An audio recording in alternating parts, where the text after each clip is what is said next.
Principal సార్కి, vice principal సార్కి, సంజయ్ సార్కి మరియు స్టాఫ్ మెంబర్ అందరికి కూడా ఈ స్వాతంత్ర దినోత్సవ శుభాకాంక్షలు తెలుసుకుంటున్నా. ఈరోజు మనం భారతదేశంలో స్వేచ్ఛగా తిరుగుతున్నామంటే, స్వేచ్ఛగా మాట్లాడుతున్నామంటే మన అల్లూరి సీతారామరాజు గారు, మహాత్మా గాంధీ గారు, సుభాష్ చంద్రబోస్ గారు చేసిన కృషి ఫలితమే తప్ప అంతేమీ లేదు. అది మనం తెలుసుకొని ఈరోజు భారత్ బార్డర్లో ఉన్న ప్రతి ఒక్కరు కూడా వాళ్ళందరికీ మనం రుణపడి ఉండాలి. ఎందుకంటే వారు కుటుంబాన్ని విడిచిపెట్టి, తిండి తిప్పలు విడిచిపెట్టి ఈరోజు మనకి వాళ్ళకి సేవ చేయబట్టే ఈరోజు మనం ఇక్కడ రుచిగా సంతోషంగా మన భార్య బిడ్డలతో మన కుటుంబంతో స్వేచ్ఛగా ఉంటున్నామని ప్రతి ఒక్క స్టూడెంట్ కూడా గ్రహించవలసిన అవసరం ఉంది. తర్వాత మనం ఈరోజు 5 కోట్లు 3 కోట్లు కూడా 5,000 నోటికి వెళ్తున్నాయంటే రైతు ఫలితం ఉంది, రైతు కృషి ఉంది. ప్రతి ఒక్కరు కూడా రైతుని గౌరవించాలి.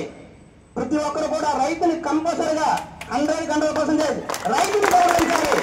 మరియు మన భారతదేశంలో ఉన్న ప్రతి సైనికుల్ని గౌరవించాలి. దాంతో పాటు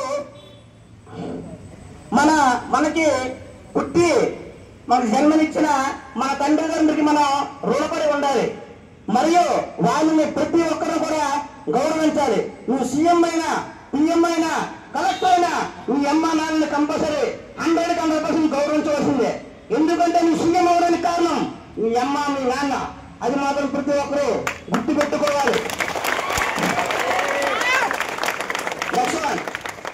నువ్వు సీఎం అవ్వాలన్నా, కలెక్టర్ అవ్వాలన్నా, డాక్టర్ అవ్వాలన్నా నీ గురువు కంపల్సరీ 100% మోటివేట్ చేస్తారు. గురువుకి ఎవరైతే రెస్పెక్ట్ ఇస్తారో వారు హై పొజిషన్ లో ఉంటారు. ఎవరైతే రెస్పెక్ట్ ఇయ్యరో వారు పాపాలనికి కంపల్సరీ దిగిపోతారు. ప్రతి వారు గుర్తుపెట్టుకునే విషయం, గురువు గారిని కంపల్సరీ గుర్తుపెట్టుకోవాల్సిన రెస్పెక్ట్ ఇవ్వాలి. తర్వాత మనం ప్రకృతిని ప్రేమించాలి. ఈ రోజు ప్రకృతి ఎలా ఉందంటే సర్వనాశనం అయిపోయింది. ప్రతి ఒక్కరు ప్లాస్టిక్ యూజ్ చేస్తున్నారు. ప్లాస్టిక్ ని 100% తగ్గించాలి. మన పూర్వీకులు ఏ విధంగా జీవించారో ఆ విధంగా జీవిస్తేనే తర్వాత తరం వాళ్ళకి ఈ యొక్క భూమి ఉంటుంది. లేదంటే సర్వనాశనం అయిపోద్ది. ప్రతి ఒక్కరు కూడా ప్లాస్టిక్ వాడకం 100% తగ్గించాలి. తర్వాత గుర్తుపెట్టుకోవాల్సిన విషయం, ప్రకృతిని మనం కాపాడుకోవాలి. ప్రకృతి అంటే చెట్టులు, మొత్తం చెరువులు, ప్రతి ఒక్క భాగాన్ని కూడా మనం కాపాడుకుంటూ పోవాలి. నెక్స్ట్ వన్, మీరు ఇప్పుడు చదువుతుంది మార్కుల కోసం కాదు, ర్యాంకుల కోసం కాదు.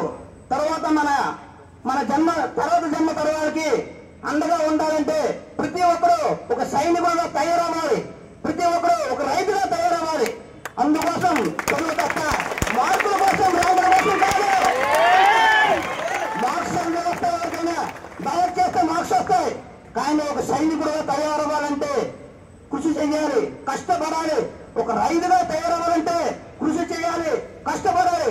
అందుకోసం ప్రతి ఒక్కరు కూడా డబ్బుల కోసం, మార్క్స్ కోసం కాదు, ఒక సైనికుడుగా తయారవడం కోసం, చదువు తప్ప ఏదో ఉద్యోగం కోసం, సాఫ్ట్వేర్ జాబ్ చేయడం కోసం, డాక్టర్ అవ్వడం కోసం కాదు.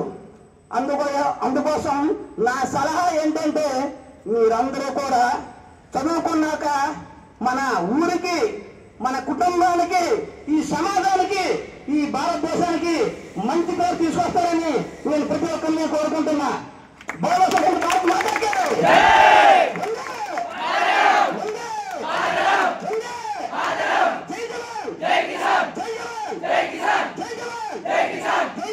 జై కిసాన్.